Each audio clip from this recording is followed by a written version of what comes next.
আমার জন্মের পরে দেখি আমার বাবা একজন সরকারি চাকরিজীবী। অভাব কি জিনিস সেটা আমি জীবনে জানি না।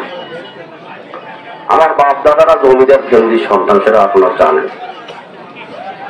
আমি এমপি মহোদয় চাকরি করেছি, একটি সরকারি পদে চাকরি করে সরকারি বেতন আমি ভোগ করেছি। আমি এমপি মহোদয় কেন, কারো ব্যক্তিগত কোনো টাকা আমি গ্রহণ করিনি। চাকরি করেছি, সরকার আমাকে বেতন দিয়েছে, আমি আমার যোগ্যতায় চাকরি করছি, ঠিক কিনা বলে? আমি একজন সম্ভ্রান্ত পরিবারের সন্তান। এখন যদি ওই এমপি মহোদয়ের ছেলেরা বলে, ওই এমপি মহোদয়ের সামনে গুন্ডা পান্ডারা বলে যে আমাদের চাকর ছিলেন, এটা কি আপনারা বিশ্বাস করেন? আমি কি সেই পরিবারের সন্তান? জন্মের আগে আমার আব্বা একজন গভর্নমেন্ট চাকরি করতেন। আমার বাবার নিষ্কাবিক সম্পত্তি এখনো গদ্দিমারি মাটিতে আছে। পূর্ব সার্টিফিকেট মাটিতে আমার বাবার নামে অসংখ্য জমি জায়গা রয়েছে। আমি সেই পরিবারের সন্তান। আর এমপি মহোদয়ের ওই ছেলে, উনি বলে যে আমাদের বাড়ির চাকর ছিলেন। চাকরের সংজ্ঞা উনি বলতে পারবে? আমি এমপি মহোদয়ের পিএইচডি করেছি, আমাকে সরকার বেতন দিয়েছে। আমি আমার যোগ্যতায় চাকরি করেছি, আমি আমার যোগ্যতায় গদ্দিমারি ইউনিয়নের 2 চেয়ারম্যান নির্বাচিত হয়েছি। আমি আমার যোগ্যতায় কলেজের অধ্যক্ষের দায়িত্ব হয়েছি। কেউ যদি বলে যে আমি বানাইছি, আমি দিছি, এটিকে আপনারা বিশ্বাস করেন? গদ্দিমারির সর্বস্তরের মানুষ আমার বাবাকে ভোট দিয়ে চেয়ারম্যান বানিয়েছে। গদ্দিমারির সর্বস্তরের মানুষ দল মত নির্বিশেষে আমাকে 2-2বার ভোট দিয়ে চেয়ারম্যান বানিয়েছেন। আর যদি এমপি মহোদয়ের ছেলে বলেন যে আমি বানাইছি, এটা বিশ্বাস করেন? কাজে অনেক দুঃখ আছে বলার, কিন্তু সব কথা বলা যাচ্ছে না। আমি এমপি ছেলেকে বলেছিলাম যে আপনি জেলা পরিষদের চেয়ারম্যানে দাঁড়ান। তিনি বলছিল আমার পক্ষে সম্ভব না, আমাকে মেম্বাররা ভোট দিবে না। আপনাকে ভোট দিবে না, আপনি দাঁড়ান নাই, আমি দাঁড়াইছি, আপনার সমস্যা কোথায়? আমি জাতীয় নির্বাচনে 5টা মামলার আসামি। যখন বিএনপি ক্ষমতার দুধ দিয়ে রাজনীতি করেছে আমার সরোজ স্যারের বাসায়, সরোজ স্যারের বাড়িতে আমাদের পার্টি অফিস ছিল। বিএনপি ক্ষমতায় অসংখ্য মামলা হামলা আমার শিকার। আমার স্যার এখানে বসে আছেন। হাতিবান্ধার মাটিতে সরোজ স্যারের বাসা ছাড়া আওয়ামী লীগের বসার জায়গা হাতিবান্ধার মাটিতে ছিল না। আজকে সরোজ স্যারকে কোথায় কোন মূল্যায়ন আছে?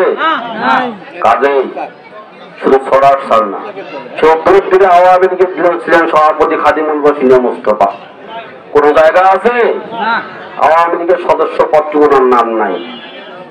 কাজেই এগুলোর জবাব হাতিবান্ধা উপজেলার মানুষ 8 তারিখে ব্যালটে দিবে।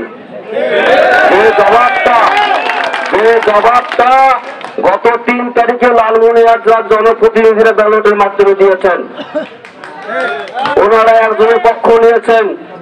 জনপ্রিয় শেখ হাসিনার নাম ভাঙিয়ে জনপ্রিয় শেখ হাসিনা বারবার ঘোষণা দিচ্ছেন যে বাংলাদেশে কোন দলীয় প্রার্থী নাই, বাংলাদেশে কোন নৌকা প্রতীক দেওয়া হবে না স্থানীয় নির্বাচনে।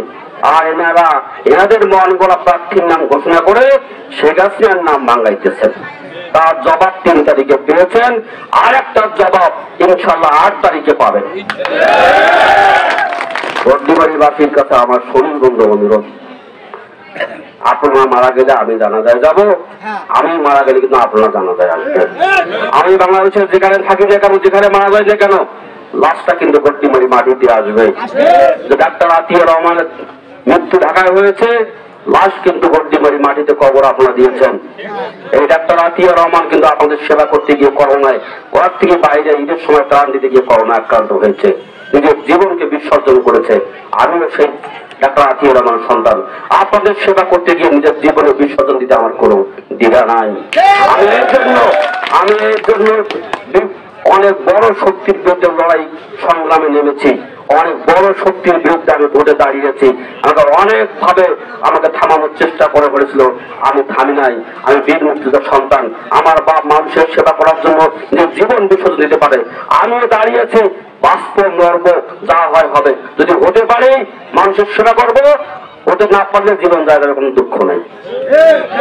আমি আজকে বিজয় অর্জন করেছি। আপনাদের দোয়ায়, এই যারা জনপ্রতিনিধিদের ভোটে। আমার কোনো স্বার্থ নাই, আমার স্বার্থ হলো আমি গড্ডিমারির এই প্রতিটি হাতিবান্ধা, প্রতিটি মসজিদ, মন্দির, তিনখানা, ঈদগাহ মাঠ, কবরস্থানকে সহায়তা করতে চাই, এটা উন্নয়ন করতে চাই, এই এলাকায় মানুষের ভাগ্যের পরিবর্তন করতে চাই। এটাই আমার মূল চাওয়া। এই ইউনিয়নের একটি মসজিদও আমার জেলা পরিষদের সুযোগের আওতার বাইরে থাকবে না। এই গড্ডিমারি একটি কবরস্থানে একটি ঈদগাহ মাঠ জেলা পরিষদের সহায়তার আওতার বাইরে থাকবে না। কারণ আমার জন্ম গড্ডিমারিতে, আমার কবরটি গড্ডিমারির মাটিতে হবে। মানুষজন বলতে পারে জেলা পরিষদের চেয়ারম্যানের বাড়ি গড্ডিমারি ছিল, উনি প্রতিটি মসজিদে, প্রতিটি ঈদগাহ মাঠে, প্রতিটি কবরস্থানে উনি সহায়তা করেছেন, প্রতিটি ইতিমখানায় সহায়তা করেছেন। এটা যে গড্ডিমারির মানুষ বলতে পারে। সেই লক্ষ্য উদ্দেশ্য নিয়ে বড় শক্তির বিরুদ্ধে আমি কিন্তু জেদ করে প্রার্থী হয়েছি। আপনাদের দোয়ায়, আল্লাহর অশেষ মেহেরবানি আমি সেই বিজয় অর্জন করতে পেরেছি। অনেক ষড়যন্ত্র করা হয়েছিল আমার বিরুদ্ধে, সমস্ত ষড়যন্ত্র অপশক্তি ইনশাআল্লাহ আল্লাহর রহমতে আমরা প্রতিহত করতে পেরেছি। আজকে যারা আমার সঙ্গে রয়েছেন, আমি কৃতজ্ঞতা জানাই এনাদের প্রতি। আমার সহযোগিতা শুরু করে আমার যারা পাশে রয়েছেন সকলে আমাকে এই নির্বাচনে সহায়তা করেছেন। আমি কোনো অকৃতজ্ঞ মানুষ নই। আজকে এমডি মহোদয় ওনার নির্বাচনের বিপক্ষে ছিলাম। আমি একটি আদর্শিক মানুষ, আমি বঙ্গবন্ধু আদর্শের সৈনিক, কখনো আদর্শের সঙ্গে কখনো বেইমানি করিনি, করবো না। কাজে যতদিন যেই নৌকা পাবে না কেন তার সঙ্গে আমি থাকবো, এটা কিন্তু আজকেও ক্লিয়ার করে দিলাম। গত উপজেলা নির্বাচনে লোকাশন বাথরুমের নৌকা পেয়েছিল, আমি বাথরুম মহোদয়ের কাজ করেছি। আমার ভাই রন্টু ভাই কিন্তু আমরাজ পেয়েছে, তার কাজ কিন্তু করে নাই আমি। কাজে গত এমপি নির্বাচনে জনতা মোতায়েন নৌকা পেয়েছেন, তার জন্য আমি জীবন বাড়ি থেকে ভোট করেছি। কাজে এই উপজেলা নির্বাচন যখন নৌকা তুলে দেওয়া হয়েছে, জনতা শেখ হাসিনা ঘোষণা দিয়েছেন যে যেই কেউ তাকে পছন্দ করেন তাকে ভোট দিয়ে বিজয় অর্জন করেন।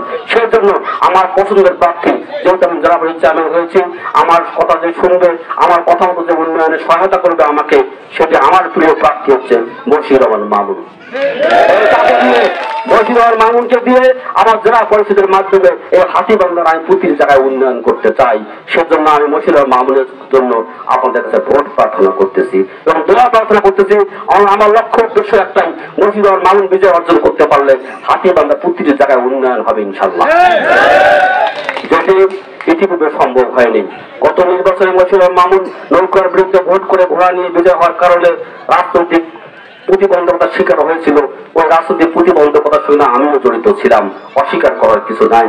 যেহেতু সে নৌকা মার্কার বিরুদ্ধে ভোট করেছে, এই জন্য তার বিরুদ্ধে আমি তখন ছিলাম। যেহেতু এবারে সুযোগ এসেছে তার এই প্রতিবন্ধকতাকে মুক্ত করে এই হাতিবান্ধা মানুষের উন্নয়ন করার সুযোগ দেওয়ার, এই সুযোগটি কিন্তু আমিও গ্রহণ করেছি।